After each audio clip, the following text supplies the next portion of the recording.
Pangi, apakah Anda juga melihat kejelasan antara hubungan antara PKB dan juga Nahdien ini seperti di pemilu-pemilu sebelumnya, Nahdien all out untuk mendukung PKB, ataukah sudah ada pergeseran preferensi politik di pemilu mendatang, Bang Pangi?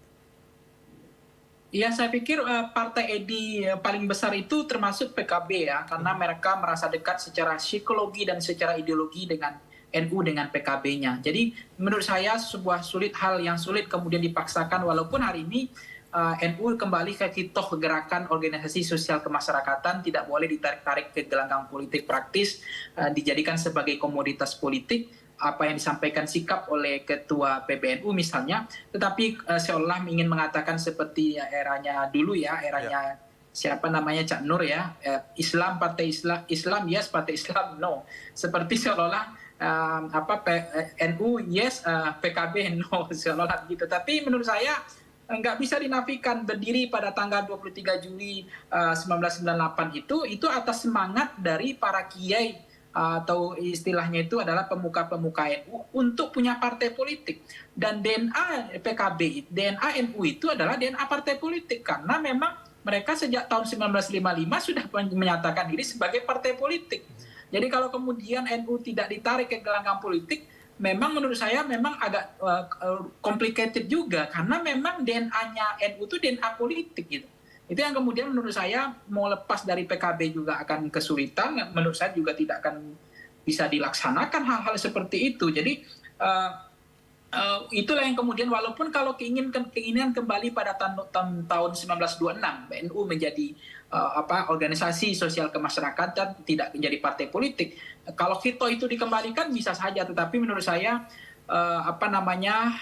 NU termasuk ya 1955 saja sudah partai pemenang pemilu yang bergabung dengan Mas Syumi waktu itu kemudian keluar, tapi kan dia 1955 termasuk 4 besar ya, partai yang cukup bagus ya. Nah kemudian di awal Orde Baru NU juga tampil ya berpartisipasi di dalam politik, termasuk di tahun 1971 NU mampu mengumpulkan suara yang cukup besar ya, ada sekitar kalau nggak salah 18,4% waktu itu.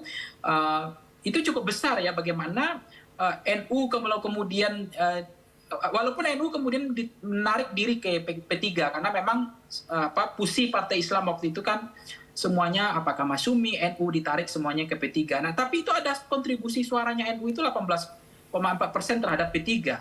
Jadi ini memang darahnya ya, DNA-nya itu memang darahnya NU itu ya ada politik gitu. Jadi kalau dilepas dari DNA politik, ini mungkin ini hanya soal ya tidak mau partai politik ketua PBNU hari ini pragmatis ya, seolah-olah kemudian ini seolah dimanfaatkan saja. Jadi kan namanya partai politik kan biasanya mencari persamaan kepentingan saja. Baik. Datang kalau udah ketemu sama yang namanya kiai-kiai, udah datang ke pesantren, itu tanda pemilu sudah dekat kan begitu.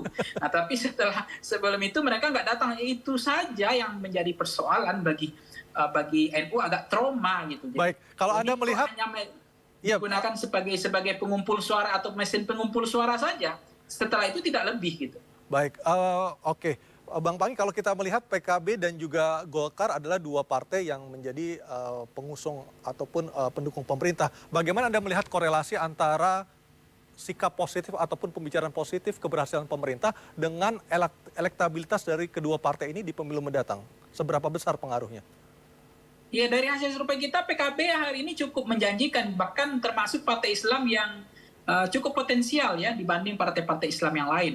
Nah, apakah PKB karena memang basis grassroots-nya kuat di akar rumput, atau maintenance-nya itu semua ya hari ini karena menteri desanya itu pengaruh ya, semua petugas desa itu mereka turun ke bawah, programnya dirasakan masyarakat, saya nggak tahu ya. Tetapi yang jelas PKB dibanding P3 ada problem memang di P3 hari ini, tantangannya agak berat. Ada potensi untuk tidak lolos di ambang batas ambang batas 4%, tetapi itu kan bukan tidak mungkin akan lolos juga. Karena ada beberapa hasil survei juga dulu, banyak juga partai yang diprediksi tidak lolos, tapi pada hari hanya forecastingnya itu kan berubah gitu. Karena data itu diambil dengan waktu yang berbeda. Jadi P3 dengan PKB itu kan dua sama-sama partai Islam, yang dulu fusinya itu memang semuanya dulu kayak P3, tetapi kalau menurut saya perolehan suara mereka sama-sama di koalisi pemerintah itu jauh lebih besar hari ini PKB ketimbang P3. Padahal sama-sama berada pada barisan koalisi pemerintah. Karena memang mungkin ya PKB itu punya hal yang nilai lebih dibanding P3. Walaupun sebetulnya P3 itu ada kemarin soal amplop yang ke ulama itu yang menjadi menarik kan, jadi polemik. Begitu juga NU termasuk PKB itu tetap mereka menjadi basis penting mereka adalah pesantren, ya kiai. P3 juga begitu, PKB juga begitu. Tetapi mesin partai, elektabilitasnya PKB itu jauh lebih bagus hari ini ketimbang P3. Baik. Bang Pangi, kalau Anda melihat, kita balik lagi ke soal bangunan koalisi yang tadi Anda sebutkan. Dari 3 koalisi yang sudah terbentuk sejauh ini, mana bangunan yang paling rapuh, Bang? Ya, semuanya ada potensi untuk ganti pemain, transfer. Kemudian ada kejutan, ada yang akan lari dari bangunan koalisi itu, ada yang akan bertahan. Makanya yang paling rawan itu adalah yang belum sampai sekarang punya perjanjian deklarasi itu. Nah, sebetulnya partai politik itu, koalisi itu mestinya kan bisa sudah mulai langkah majunya untuk melakukan melakukan perjanjian atau deklarasi secara partai dulu. Itu pun belum dilakukan. Itu menunjukkan bahwa ini sudah serius koalisinya. Ini hanya menggodok kemudian cawapres-cawapresnya. Tapi ada partai yang khawatir, kalau ditentukan capres dan cawapresnya nanti nggak ada silaturahmi, nggak ada orang yang datang ke rumah kita. Pintu sudah tertutup, itu yang dikhawatirkan. Tidak ada lebih ruang gerak untuk leluasa silaturahmi, mengunjungi dan dikunjungi, itu nggak jalan. Sehingga mereka nggak mau terburu-buru. Ini adalah bagian dari strategi, adu strategi juga supaya capres dan cawapres disembunyikan dulu supaya ada orang yang datang ke rumah. Ataukah sebenarnya partai-partai ini menunggu siapa capres dari PDIP sebagai partai terbesar saat ini? Ini PDIP kan, saya nggak tahu apakah masih main pada politik last minute atau injury time itu menjadi masalah. Karena ada kemungkinan di 1 Juni akan diumumkan siapa capres dari PDI Perjuangan. Katanya begitu. Kemarin kan kita tunggu-tunggu akan ada surprise. Tapi ternyata tidak, hanya ada kapal kan waktu itu, kapal PDIP. Tapi ya ini menarik ya, kalau 1 Juni sudah ditetapkan oleh PDIP, ada capres yang dari kadernya sendiri sudah ada kisi-kisinya, itu akan menarik, akan memancing juga untuk partai-partai lain untuk mengeluarkan strateginya pelan-pelan. Jadi ini sebetulnya tarik ulur, adu strategi untuk menyimpan kartu masing-masing saya lihat. Jadi nggak mau kelihatan. Hari ini misalnya, kalau Pak Anies itu sudah ketahuan siapa cawapresnya, itu adalah sangat mudah bagi lawan politik untuk membaca bagaimana kemudian menjadikan lawan tanding, mencarikan lawan tanding yang sebanding untuk Pak Anies, kemudian menyusun strategi, grand design strategi sudah bisa diatur. Tapi kan ketika Pak Anies belum menentukan cawapresnya, partai juga akan kebingungan, mereka juga tidak akan masih sulit membaca, menghitung langkah politik dari Pak Anies, baik strategi dan selain-selainnya. Makanya ini adalah mungkin ya mengundur itu, apakah itu juga bagian dari adu strategi. Jadi sengaja diulur-ulur dulu. Karena kalau ketahuan cawapresnya itu sudah bisa dibaca bagaimana cara mengalahkannya. Oke, prediksi Anda capres 3 atau 4 jadinya? Ya kalau dari bangunan koalisi kita yang disampaikan Bang Dev tadi, sudah KIB sudah kuat, koalisi perubahan sudah kuat, kemudian ada koalisi kebangkitan Indonesia Raya, Bang Daniel sudah oke, koalisi Golden Ticket PDIP juga sudah oke, ya ada 4. Tapi saya rasa-rasanya kok hanya ada 3 koalisi nanti, 3 calon presiden. Menurut saya paling ideal. Dan itu cukup bagus ya, karena saya termasuk orang yang mendorong lebih dari 2 calon presiden. Agar tidak terjadi keterbelahan, polarisasi yang mengental blok ideologis kemarin itu, antara dihadap-hadapkan antara nasionalis dengan agama, antara Pancasila dengan kelompok-kelompok Islam misalnya, itu kemudian isu-isu itu kemakan sama masyarakat sehingga memecah tenun kebangsaan kita. Itu bersiko memang, karena itu ibarat pusaran air. Kalau kita bermain pada isu-isu agama, itu tinggal tenggelam saja. Itu berbahaya. Baik. Nah makanya kalau nanti ada 3 calon presiden, itu ada pemecah gelombang. Sehingga yang diharapkan nanti tidak terjadi yang namanya keterbelahan publik. Nah dengan 3 koalisi, dengan 3 calon presiden, menurut saya sudah cukup representatif. Gitu. Nah terakhir tadi Bang Aryo soal PKB. PKB itu bukan partai Islam loh, setahu saya. Bukan partai agama. Dia partai yang inklusif. Partai yang terbuka. Jadi partai ketika PKB menyatakan bukan partai agama atau partai Islam, maka basisnya lebih menyebar. Termasuk di Indonesia Timur. Setahu saya di NTT itu kursinya besar, Nusa Tenggara Timur. Itu partai Islam yang paling besar kursinya itu ada di NTT itu PKB, bukan Baik. P3, bukan PKS, bukan PAN. Jadi artinya ya bisa menarik tokoh-tokoh atau pemilih-pemilih non-Muslim gitu. Itu adalah kemampuan yang kepiawaiannya PKB gitu. Jadi itu yang kemudian memang basis ideologinya PKB itu kan adalah santri ya, kesantrian, ada NU-nya, kemudian kedaerahannya itu kan Jawa Timur ya. Makanya tadi di Sidoarjo hari ini adalah satu abad ya, masa keemasan bagi NU dan PKB itu kelihatan kalau kita lihat. Baik. Yang hadir dalam pertemuan di Sidoarjo itu kan PKB dengan NU itu semuanya menyatu di situ gitu. Ya. Jadi kalau kita mau pisah PKB sama NU-nya jadi rumit. Karena tokoh-tokoh yang hadir di Sidoarjo itu di lapangan itu saya lihat juga semua tokoh NU dan tokoh PKB gitu. Itu ada kiai-kiainya, ada di pedesaan juga. Jadi agak sulit dipisah gitu. Baik, Bang Pangi, terima kasih buat analisa malam hari ini. Bang Daniel Johan juga terima kasih, dan Bang Dev Laksono dari Partai Golkar juga terima kasih atas waktunya berbincang bersama kami malam hari ini. Dan pemirsa, inilah akhir dari jumpa kita dalam MNC News Prime pada malam hari. Anda melihat pertemuan kedua partai besar ini, apa makna politik yang bisa kita baca sebagai masyarakat, sebagai calon pemilih di pemilu 2024, Bang Pangi? Iya Mas Aryo, pertama saya izin mengomentari apa yang disampaikan oleh Bang Dev Laksono tadi. Itu menarik bahwa ada kabar gembira, angin segar bagi kita yang berjuang hampir 1 tahun ini untuk menolak perpanjangan masa jabatan presiden, penundaan pemilu dan seterusnya, dan kita konsisten untuk melawan itu. Dan ternyata Golkar ikut membantu mengawal bahwa tidak ada lagi agenda untuk perpanjangan masa jabatan presiden atau agenda-agenda penundaan pemilu yang dikelirkan oleh Bang Dev tadi, bahwa 14 Februari kita akan melaksanakan pemilu legislatif dan di November adalah pilkadanya. Itu yang pertama, Bang Aryo. Itu adalah kabar gembira bagi kita bahwa partai politik ikut mengawal agenda demokrasi kita. Ini yang patut kita syukuri. Yang kedua adalah, saya ingin mengatakan, mungkin saya juga menarik apa yang disampaikan oleh Pak Prabowo. Ini bukan menjilat ya. Saya melihat bahwa Partai Golkar itu adalah partai yang termasuk partai pelatih, saya lihat. Nah, partai pelatih ini kan kemampuan mereka, piawai dan kemahiran mereka di dalam memainkan epicentrum politik sebagai magnet elektoral bagi partai politik. Dan terbukti hari ini bagi Nasdem, Golkar adalah partai prioritas misalnya. Kemudian padahal kalau kita lihat dari PKS maupun PKS apalagi itu partai non parlemen, partai yang tidak berada di koalisi pemerintahan. Itu pun masih bisa membangun komunikasi yang baik, masih dibuka oleh Golkar untuk berkomunikasi dengan partai PKS. PKS adalah partai oposisi bersama Partai Demokrat. Inilah yang kemudian yang menarik adalah bagaimana Bang Aryo partai Golkar maksud saya itu tetap menjadi perhatian khusus, menjadi penting di dalam peta politik 2024. Apakah karena jumlah kursinya yang besar? Apakah memang dibilang tadi bahwa Partai Golkar adalah partai yang berpengaruh, termasuk partai pelatih saya bilang tadi, diakui oleh Pak Surya Paloh, beliau adalah alumni Golkar, begitu juga Gerindra, Pak Prabowo, dan seterusnya, dan seterusnya. Yang ketiga adalah, Bang Aryo, bahwa pemilu kita sudah jelas serentak. Ini ada asbabun nuzulnya, tidak ada tiba-tiba pemilu itu serentak, pasti ada kepentingan, ada agenda. Kalau enggak, kenapa enggak pemilu kita dibuat aja pemilu legislatif dulu di Februari, kemudian baru agenda pileknya, agenda pilpresnya di bulan November misalnya.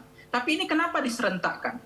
Jawabannya adalah karena memang partai politik punya kepentingan untuk mendapatkan efek ekor jas dari tokoh yang mereka usung supaya bisa mendongkrak, membantu elektabilitas partainya. Nah, ini yang perlu digarisbawahi, mungkin Bang Dev, saya mengatakan masukan saya.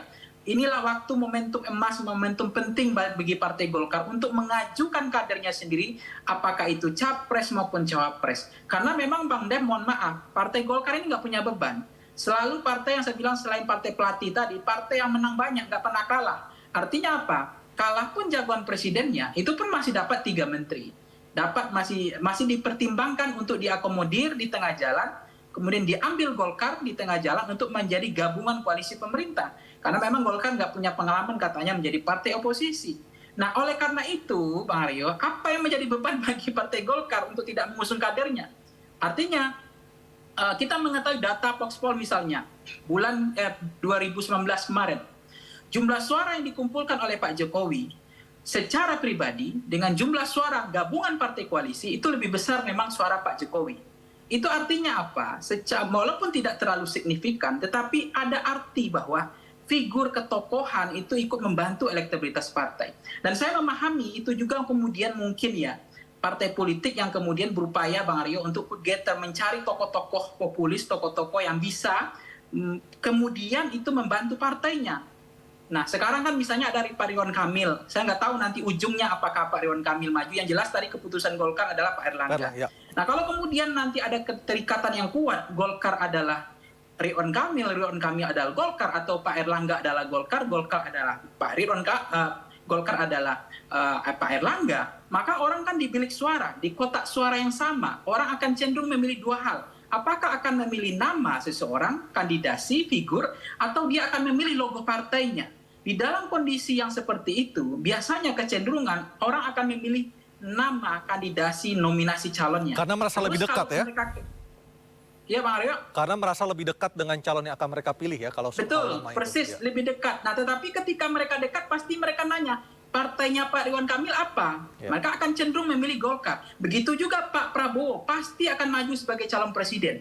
Karena kalau Gerindra tidak maju, Bang Aryo, maka ada konsekuensi besar, ada musibah demokrasi bagi Gerindra, karena orang akan cenderung memilih Pak Prabowo adalah Gerindra, Gerindra adalah Prabowo. Ya. Dan ketika mereka memilih Pak Prabowo, mereka akan nanya, partainya Pak Prabowo gitu. Nah, itu adalah Gerindra. Nah, linkage politik itu yang kemudian saya memahami kenapa hari ini, Bang Aryo, semua partai politik punya kecenderungan, punya tren, mohon maaf kalau salah, itu ingin mengusung kadernya.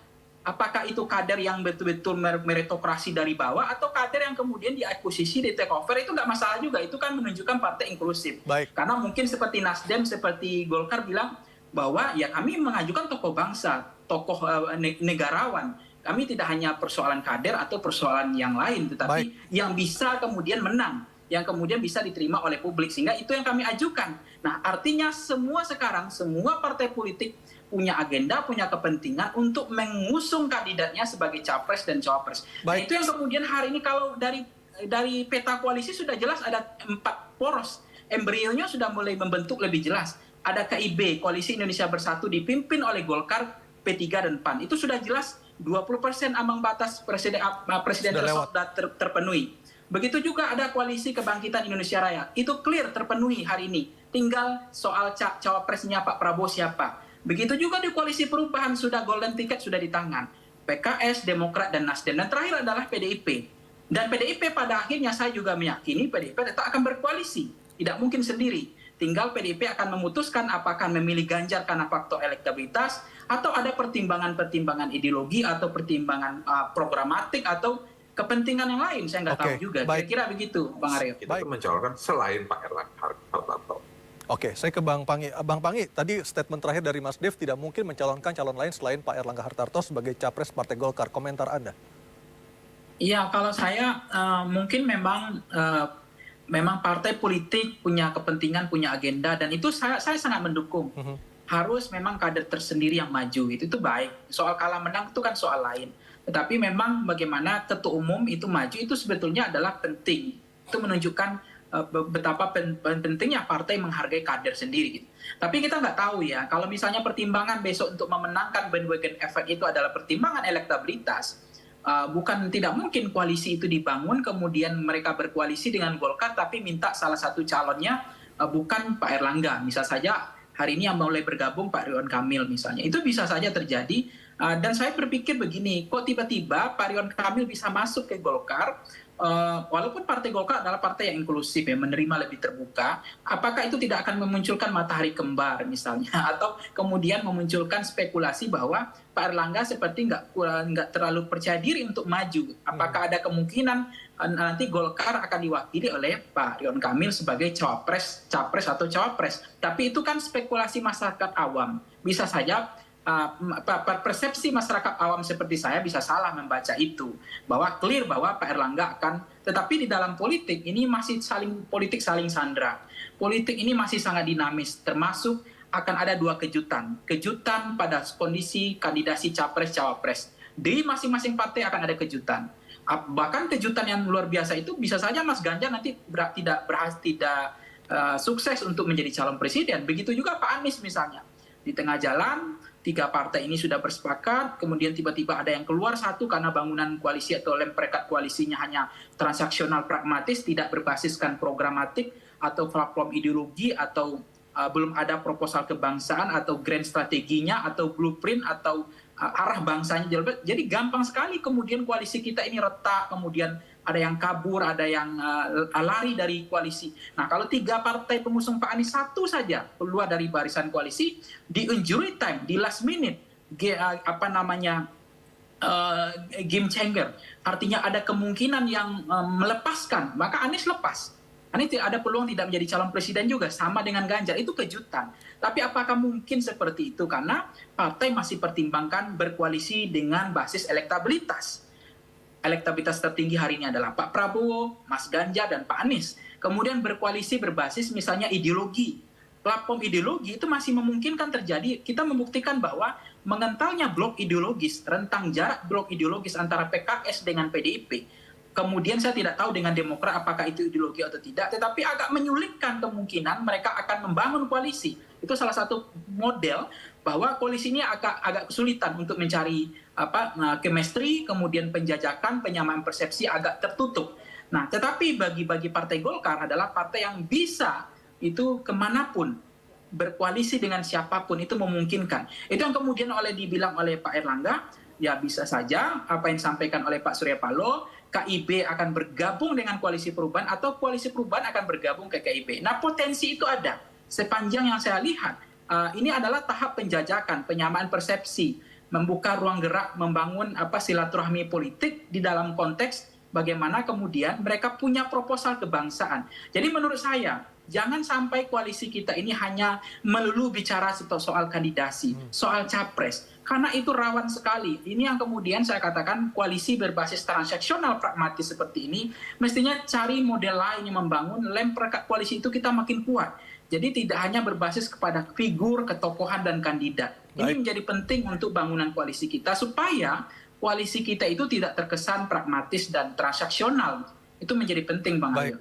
Saya ke Bang Panggi, lebih menguntungkan Pak Prabowo dengan Golkar ataukah Pak Prabowo tetap dengan Caimin? Kalau kita lihat dari situasi politik yang ada saat ini untuk Pilpres mendatang. Ya tentu Pak Prabowo akan menggandeng cawapres seperti apa dulu. Kalau misalnya dari mesin partai, tentu Partai Golkar adalah partai yang mesinnya cukup bagus. Ya. Sebetulnya 11-12 lah dengan PKB secara mesin ya. Tumbuh secara merata, infrastruktur maupun suprastruktur politiknya. Apalagi dua partai ini terutama Golkar ya, kepala daerahnya itu kan banyak sekali. Jadi artinya mereka tuh punya tidak hanya berbasis food getter atau selegram saja, tetapi anak bupati, anak gubernur, banyak caleg-caleg yang berkualitas. Dan saya pikir itu menjadi penting juga pertimbangan bagi Pak Prabowo. Maksudnya ini mesinnya bagus sekali Golkar. PKB juga saya lihat di desa di mana-mana PKB cukup menguasai juga calegnya, kepala daerahnya dan seterusnya. Jadi mungkin ini kontemplasi juga bagi Pak Prabowo. Kalau dari segi elektabilitas misalnya kalau kita lihat Pak Erlangga dengan Caimin itu memang ini juga tidak terlalu signifikan juga. Saya lihat nggak ada yang leading masuk 5 besar gitu dari segi elektabilitas. Masih besar peluang mereka itu positioningnya baru sebagai cawapres. Baik itu adalah Caimin maupun kemudian Pak Erlangga belum leading sebagai elektabilitas yang cukup menjanjikan. Ini mungkin menjadi kendala juga bagi partai politik. Apakah Pak Prabowo akan menggandeng yang elektabilitasnya cukup tinggi? Atau bisa saja nanti Pak Prabowo menggandeng cawapres berbasiskan kepada basis wilayah.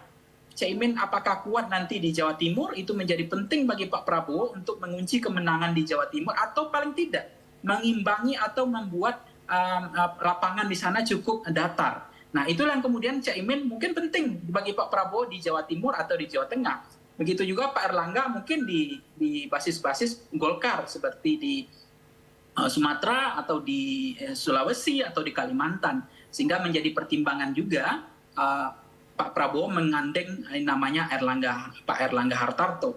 Tetapi memang secara kondisi hasil survei Foxpol kemarin menunjukkan cawapres yang paling potensial untuk Pak Prabowo itu adalah ada 5 nama sebetulnya. Selain ada nama Pak Sandiaga Uno, ada nama kemudian Ridwan Kamil, ada juga nama seperti Khofifah, termasuk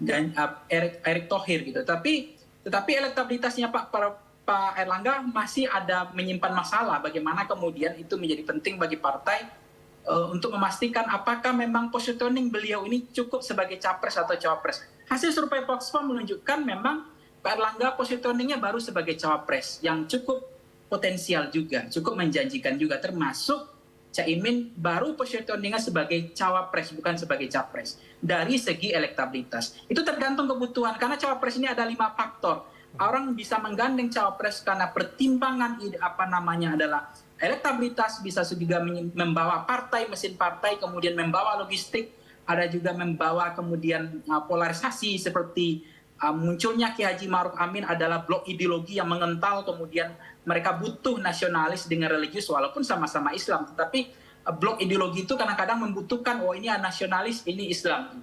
Itu kemudian juga pertimbangan di luar itu bisa saja pertimbangan basis wilayah.